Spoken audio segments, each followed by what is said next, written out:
24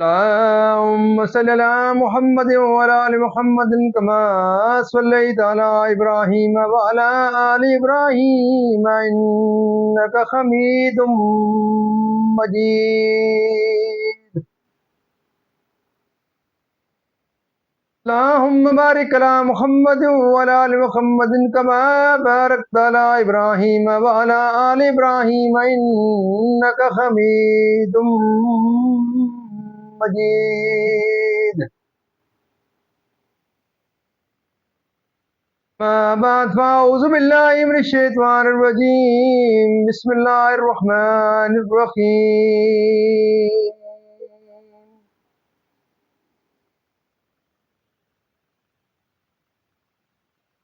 اتخذوا من دونه آلهة اتخذوا من دونه آلهة قل هاتوا برهانكم هذا ذكر من معي وذكر من قبلي بل أكثرهم لا يعلمون الحق فهم موردون.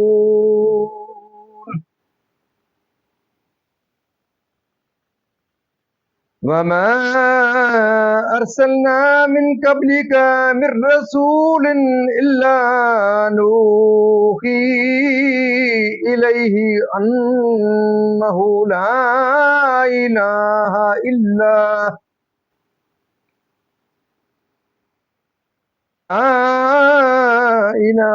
إلا أنا فاعبدون.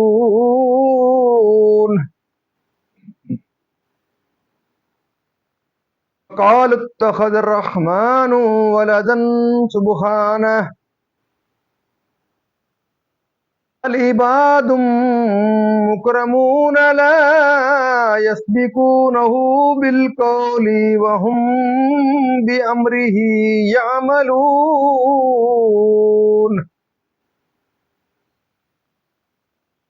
يعلم ما بين أيديهم وما خلفهم ولا يشفعون إلا لمن ارتضى وهم من خشيته إلا لمن ارتضى وهم من خشيته مشفقون. من يقل منهم إني إله من دونه فذلك نجزيه جهنم ذلك نجزي الظالمين.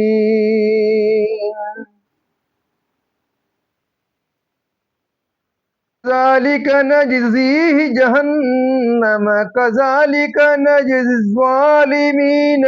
أولم ير الذين كفروا أن السماوات والأرض كانتا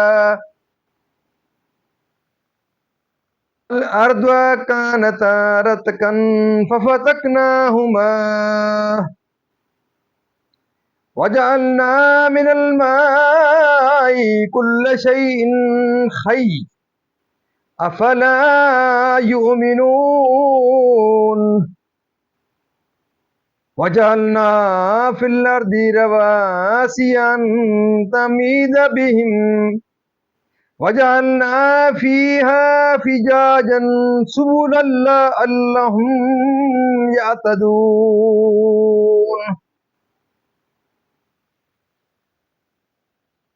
سبل لعلهم يهتدون وجعلنا السماء سقفا محفوظا وهم عن آياتها موردون وهو الذي خلق الليل والنهار والشمس والقمر كل في فلك يسبحون صدق اللہ العظیم۔ ترجمہ: کیا اللہ کے سوا اور خدا بنا رکھے ہیں؟ تم فرماؤ اپنی دلیل لاؤ، یہ قرآن میرے ساتھ والوں کا ذکر ہے اور مجھ سے اگلوں کا تذکرہ، بلکہ ان میں اکثر حق کو نہیں جانتے تو وہ روگرداں ہیں، اور ہم نے تم سے پہلے کوئی رسول نہ بھیجا مگر یہ کہ ہم اس کی طرف وہی فرماتے کہ میرے سوا کوئی معبود نہیں، تو مجھی کو پوجو، اور بولے رحمان نے بیٹا اختیار کیا، پاک ہے وہ، بلکہ بندے ہیں عزت والے، بات میں اس سے سبقت نہیں کرتے، اور وہ اسی کے حکم پر کار بند ہوتے ہیں۔ وہ جانتا ہے جو ان کے آگے ہے اور جو ان کے پیچھے ہے، اور شفاعت نہیں کرتے مگر اس کے لیے جسے وہ پسند فرمائے، اور وہ اس کے خوف سے ڈر رہے ہیں۔ اور ان میں جو کوئی کہے کہ میں اللہ کے سوا معبود ہوں تو اسے ہم جہنم کی جزا دیں گے، ہم ایسے ہی سزا دیتے ہیں ستم گاروں کو۔ کیا کافروں نے یہ خیال نہ کیا کہ آسمان اور زمین بند تھے تو ہم نے انہیں کھولا، اور ہم نے ہر جاندار چیز پانی سے بنائی، تو کیا وہ ایمان لائیں گے؟ اور زمین میں ہم نے لنگر ڈالے کہ انہیں لے کر نہ کانپے، اور ہم نے اس میں کشادہ راہیں رکھی کہ کہیں وہ راہ پائیں، اور ہم نے آسمان کو چھت بنایا، نگاہ رکھی گئی، اور وہ اس کی نشانیوں سے روگرداں ہیں۔ اور وہی ہے جس نے بنائے رات اور دن اور سورج اور چاند، اور ہر ایک ایک گھیرے میں تیر رہا ہے۔ معزز ناظرین، یہاں تک اس کا ترجمہ اختتام پذیر ہوا۔ اب اس کی تفسیر تسلسل سے۔ تفسیر: اے حبیب خدا صلی اللہ علیہ وسلم، ان مشرکین سے کہ تم اپنے اس باطل دعوے پر اور حجت قائم کرو، خواہ عقلی ہو یا نقلی، مگر نہ کوئی دلیل عقلی لا سکتے ہیں جیسا کہ براہین مذکورہ سے ظاہر ہو چکا، اور نہ کوئی دلیل نقلی پیش کر سکتے ہیں، کیونکہ تمام کتب سماویہ میں اللہ تعالیٰ کی توحید کا بیان ہے اور سب میں شرک کا ابطال کیا گیا ہے۔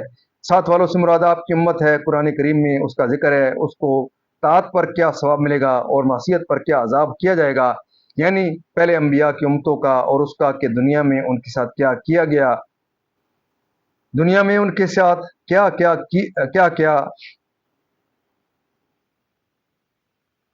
گیا اور آخرت میں کیا کیا جائے گا، اور غور و تامل نہیں کرتے اور نہیں سوچتے کہ توحید پر ایمان لانا ان کے لیے ضروری ہے۔ شان نزول: یہ آیت خدا کے حق میں نازل ہوئی۔ جنہوں نے فرشتوں کو خدا کی بیٹیاں کہا تھا، اس کی ذات اس سے منزہ ہے کہ اس کے اولاد ہو، یعنی فرشتے اس کے برگزیدہ اور مقرب بندے ہیں، یعنی جو کچھ انہوں نے کیا اور جو کچھ وہ آئندہ کریں گے۔ حضرت ابن عباس رضی اللہ تعالیٰ عنہما نے فرمایا، یعنی جو توحید کا قائل ہو، یہ کہنے والا ابلیس ہے جو اپنی عبادت کی دعوت دیتا ہے، فرشتوں میں اور کوئی ایسا نہیں جو یہ کلمہ کہے۔